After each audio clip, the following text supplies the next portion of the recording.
Greetings. As the fallout from Iran's attack on Israel last Saturday night, which included more than 300 ballistic missiles and kamikaze drones, continues to spread, Israel begins retaliatory strikes against Iran. Israel has carried out its threats of retaliation. Officials from the United States confirmed that Israel has begun a military campaign against Iran. According to authorities, Israel alerted the Biden administration early on Thursday that an attack would occur within the following 24 to 48 hours. Given the high stakes involved, how might Israel's military campaign against Iran escalate tensions in the region even further? Israeli officials gave their American colleagues assurances that Iran's nuclear installations would not be attacked. A few hours ago, an Israeli missile strike was launched against an Iranian site, defying appeals for moderation from the United States, the United Kingdom, Turkey, France, Germany, Canada, and other major international powers. Furthermore, the report was released just after local sources reported explosions early on Friday morning in the Iraqi governorate of Babylon, the Baghdad region, the southern Syrian governorate of Asawada, and the central Iranian city of Isfahan. This was in spite of U.S. President Joe Biden personally warning Prime Minister Benjamin Netanyahu not to launch any attacks. The explosions have created a stir, especially in Iran. Explosions were recorded in Tehran, Fordo, Iraq, Natanz, Karg Island, Bushehr, Bandar Abbas, and Isfahan in Iran, according to preliminary reports from the area. Videos purportedly from Isfahan demonstrate how active Iran's air defenses are throughout the airspace of the region. East of Isfahan and close to Isfahan International Airport, in Khajivaristan, there was an explosion, according to Iran's semi-official Fars news agency. Fars emphasizes that the explosion's cause is still unknown. According to IRNAZ, defenses in multiple regions opened fire. Although the reason of the battery fire was not disclosed, locals claim to have heard the sounds. According to Iranian official media, the Iranian Air Force's 8th Tactical Air Base inside Isfahan International Airport, which is home to several squadrons of F. With both sides seemingly prepared for retaliation, what diplomatic efforts could effectively de-escalate this volatile situation? 14 Tomcat fighter planes may have been the target of tonight's Israeli Air Force airstrike.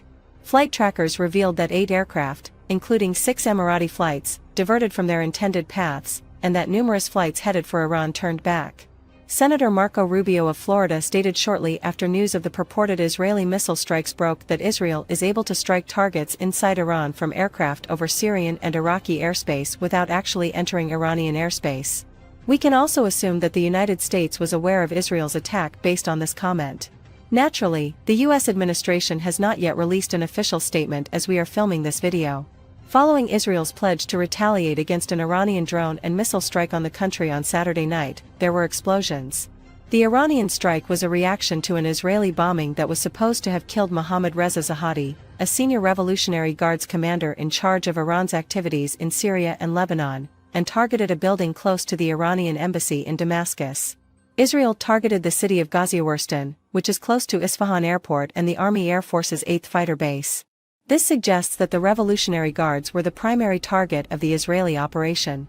Iranian Press TV said that there was an explosion heard not far from the city's center, though it is yet unclear what caused it. Furthermore, local reports in the southern Syrian province of Daraa claimed that the attacks also struck Syrian army radar facilities between Karta and Isra. Early on Friday morning, residents of the Iraqi cities of Mosul and Erbil reported hearing the sound of airplanes. How does the international community view the potential consequences of Israel's strikes on Iranian targets, particularly concerning broader stability in the Middle East?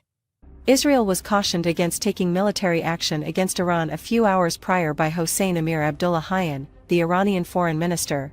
According to Amir Abdullahian, we will respond immediately and to the fullest extent possible if the Israeli regime engages in adventurism once more and adopts acts that are detrimental to Iran's interests. Regarding the reported Israeli assault on the Syrian embassy complex in Damascus, the foreign minister expressed Iran's genuine hope that Israel would not commit the same grave error twice. Amir Abdullahian stated, "Our response through the Swiss embassy in Tehran will be decisive. The White House has been informed of our announcement. We have again delivered a message to the administration in Washington, D.C., and the White House, stating that we would respond decisively, and regretfully if the Israeli regime commits this serious error once more."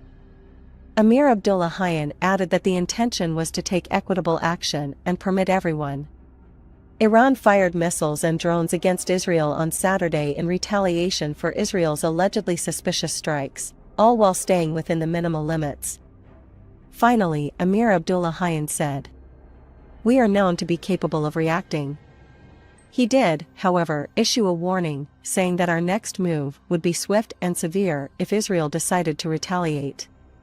The attack's announcement, which was made just hours after Minister Emir Abdullahian's comments, demonstrates that Israel has disregarded all of the American warnings.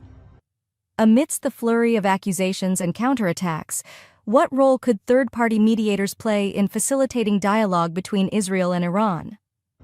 Information originating from Iran claims that Iran has turned on its air defense systems in numerous important cities. Many Iranian airports have seen the cancellation of flights, according to Iranian state television, which cited an Iranian official. The public relations director of an Iranian airport firm declared that all flights to Tehran, Isfahan, and Shiraz have already been cancelled in an interview with the official news agency. Additionally, there have been claims that Israeli and Iranian jets engaged in dogfights over Iranian airspace. Experts say Israel would have little trouble hitting targets inside Iran if it chose to directly react for Saturday night's unprecedented fire of drones and missiles, citing Tehran's aged air force and homegrown air defense systems based on antiquated Russian models.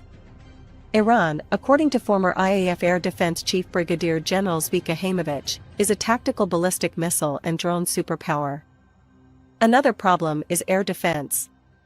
The Russian S-200 and S-300 anti-aircraft missile systems, or their locally made versions, including the Bavar 373, Khordad, Rad, Syed, and Talash, as well as older American and S-300 anti-aircraft missile systems, form the foundation of Iran's air defense.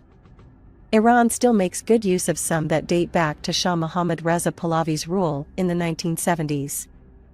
Considering the complexities of modern warfare, what strategies might Israel employ to minimize civilian casualties and collateral damage in its retaliatory strikes?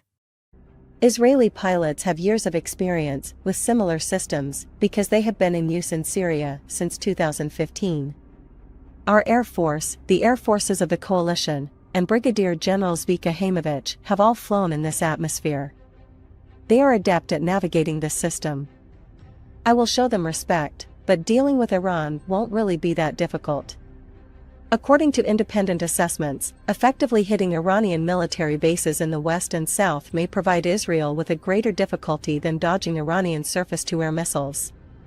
Smaller munitions are often carried by Israeli aircraft, such as the stealthy F-35 planes that can elude Iran's air defense systems, according to an analyst. However, heavier weapons targeting deeply buried targets would be required, hence, they might need to be carried externally on aircraft such as the F-16, increasing their radar detectability. Pilots may be more inclined to launch them from a farther distance from a security standpoint. While Iran's air defense system is not impervious to these aircraft, the researchers caution that Israel may suffer casualties due to the increased danger of loss and Iran's theoretical ability to intercept some of the incoming ammunition surges.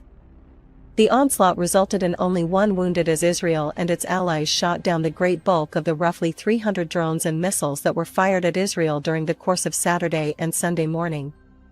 There have been concerns about an Israeli counterattack since Saturday night, and those concerns came true this evening. In the midst of escalating hostilities, what steps can global leaders take to prevent this conflict from spiraling into a larger-scale military confrontation? We shall wait and see what this gloomy and unclear Middle Eastern atmosphere has in store for us in the days ahead. What are your thoughts on this matter? Kindly leave your feedback in the comments section and remember to subscribe to our channel so that you can receive updates when new videos are released. We appreciate. Thank you for watching the full video. We are Rio G Media. Our only job is to keep our finger on the pulse of the war. Please write in the comments if you have thoughts on the questions we ask. If you want to support us, just subscribe and like the video.